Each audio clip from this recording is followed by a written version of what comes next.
આગામી 24 થી 48 કલાક ગુજરાત માટે કેટલા ખતરનાક સાબિત થઈ શકે? બંગાળની ખાડીની સિસ્ટમ ગુજરાત માટે કેટલો મોટો ખતરો બની શકે? ગુજરાતમાં હવે ક્યાં પડશે અતિ ભારે વરસાદ? સૌથી વધુ જોખમ કયા જિલ્લાને? એનડીઆરએફ અને એસડીઆરએફને હાઈ એલર્ટ પર કેમ રાખવામાં આવી છે?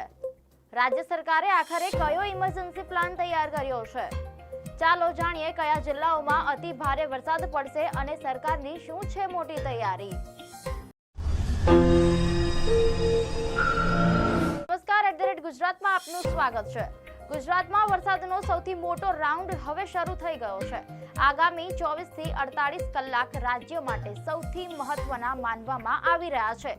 અમદાવાદ સહિત અનેક જિલ્લાઓમાં રેડ એલર્ટ જાહેર કરવામાં આવ્યું છે. અનેક જિલ્લાઓમાં શાળાઓ બંધ રાખવામાં આવી છે. એનડીઆરએફ અને એસડીઆરએફની ટીમોને હાઈ એલર્ટ પર રાખવામાં આવી છે અને સમગ્ર રાજ્યનું વહીવટી તંત્ર કોઈ પણ પરિસ્થિતિનો સામનો કરવા માટે તૈયાર કરવામાં આવ્યું છે.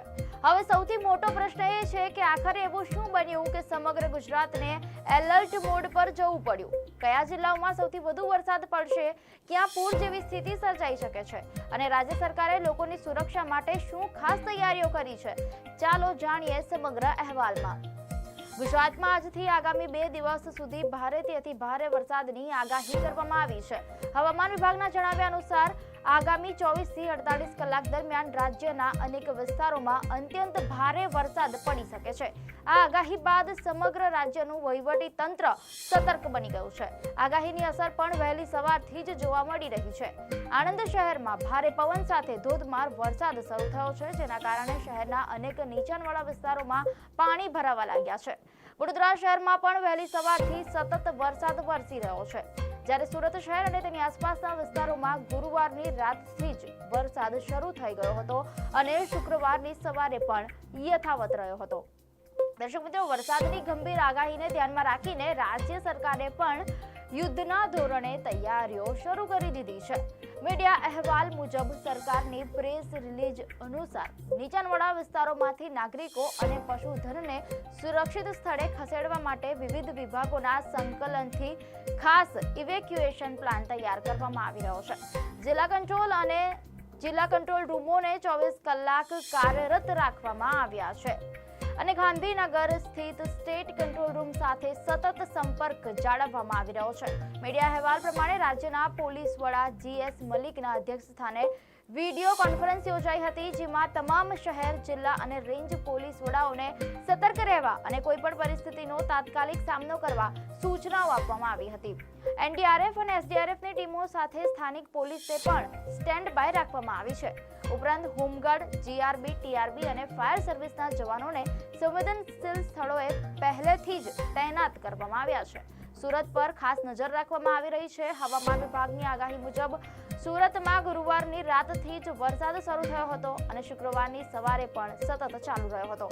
અહેવાલ મુજબ ચાલુ ચોમાસાની સિઝનમાં સુરતમાં અત્યાર સુધીમાં લગભગ 1382 મીમી એટલે કે 54 ઇંચથી વધુ વરસાદ નોંધાઈ ચૂક્યો છે. સુરત મ્યુનિસિપલ કોર્પોરેશનના આંકડા મુજબ ઉકાઈ ડેમની સપાટી હાલ નિયંત્રણમાં છે, પરંતુ વરસાદનું જોર યથાવત રહેશે તો પાણીના પ્રવાહમાં વધારો થઈ શકે છે. સુરતના અલગ અલગ વિસ્તારોમાં પૂર માટે જવાબદાર ગણાતી 5 ખાડીઓ પર સતત નજર રાખવામાં આવી રહી છે. મીડિયા અહેવાલ પ્રમાણે સુરત મ્યુનિસિપલ કમિશનર M નાગરાજને જણાવ્યું છે કે શહેર અને જિલ્લો હાઈ એલર્ટ પર છે. જરૂર પડશે તો એનડીઆરએફ અને એસડીઆરએફની વધુ ટીમો પણ તૈનાત કરવામાં આવશે. શહેરમાંથી 150 જોખમી હોર્ડિંગ્સ અને 100 જેટલા જોખમી વૃક્ષો દૂર કરવામાં આવ્યા છે, જ્યારે નીચાણવાળા વિસ્તારોમાં શેલ્ટર હોમ પણ શરૂ કરવામાં આવ્યા છે. ભારે વરસાદની આગાહીના કારણે રાજ્યના અનેક જિલ્લાઓમાં શાળાઓમાં રજા જાહેર કરવામાં આવી છે. મીડિયા અહેવાલ મુજબ સુરત, અમદાવાદ, વડોદરા, ભાવનગર, મહીસાગર, છોટાઉદેપુર, મહેસાણા, પંચમહાલ, વલસાડ, ભરૂચ અને ખેડા જિલ્લામાં શાળા, કોલેજ તેમજ અનેક જગ્યાએ આંગણવાડીઓ પણ બંધ રાખવાનો નિર્ણય લેવામાં આવ્યો છે. અમદાવાદ મ્યુનિસિપલ કોર્પોરેશને પોતાના તમામ અધિકારીઓ અને કર્મચારીઓની રજા રદ કરી દીધી છે. સાથે જ નાગરિકોને બિનજરૂરી બહાર ન નીકળવા અને ખાનગી સંસ્થાઓને શક્ય હોય ત્યાં સુધી વર્ક ફ્રોમ હોમને પ્રાધાન્ય આપવાની અપીલ પણ કરવામાં આવી છે. હવે સૌથી મહત્વનો પ્રશ્ન એ છે કે આખરે આટલે ભારે વરસાદ કેમ બની રહ્યો છે? હવામાન વિભાગના જણાવ્યા અનુસાર છત્તીસગઢના મધ્ય ભાગો અને ઉત્તર ઓડિશા પર બનેલું ડીપ ડિપ્રેશન પશ્ચિમ તરફ આગળ વધી રહ્યું છે. આગામી કલાકોમાં તે વિદર્ભ અને દક્ષિણ મધ્યપ્રદેશ તરફ આગળ વધશે. બીજી તરફ દક્ષિણ ગુજરાતથી કેરળ સુધીનો ઓફશોર ટ્રફ પણ સક્રિય છે. આ બંને સિસ્ટમો એક સાથે સક્રિય હોવાથી ગુજરાતમાં ભારે વરસાદ માટે અનુકૂળ વાતાવરણ સર્જાયું છે. આ જ કારણ છે કે આગામી કલાકોમાં વરસાદનું જોર વધુ વધવાની શક્યતા વ્યક્ત કરવામાં આવી રહી છે. હવે વાત કરીએ કે આગામી કલાકોમાં સૌથી વધુ વરસાદ ક્યાં પડશે. હવામાન વિભાગ અનુસાર 31 જુલાઈના રોજ અમદાવાદ, બોટાદ, ભાવનગર, આણંદ, વડોદરા, છોટાઉદેપુર, ભરૂચ, નર્મદા, સુરત, તાપી, નવસારી, વલસાડ, ડાંગ, દમણ અને દાદરા નગર હવેલીમાં અત્યંત ભારે વરસાદની શક્યતા છે. જ્યારે ગાંધીનગર, ખેડા, પંચમહાલ અને દાહોદમાં ભારેથી અતિ ભારે વરસાદની ચેતવણી આપવામાં આવી છે. સૌરાષ્ટ્રના સુરેન્દ્રનગર, રાજકોટ અને અમરેલી જિલ્લામાં પણ ભારે વરસાદનું અનુમાન વ્યક્ત કરવામાં આવ્યું છે.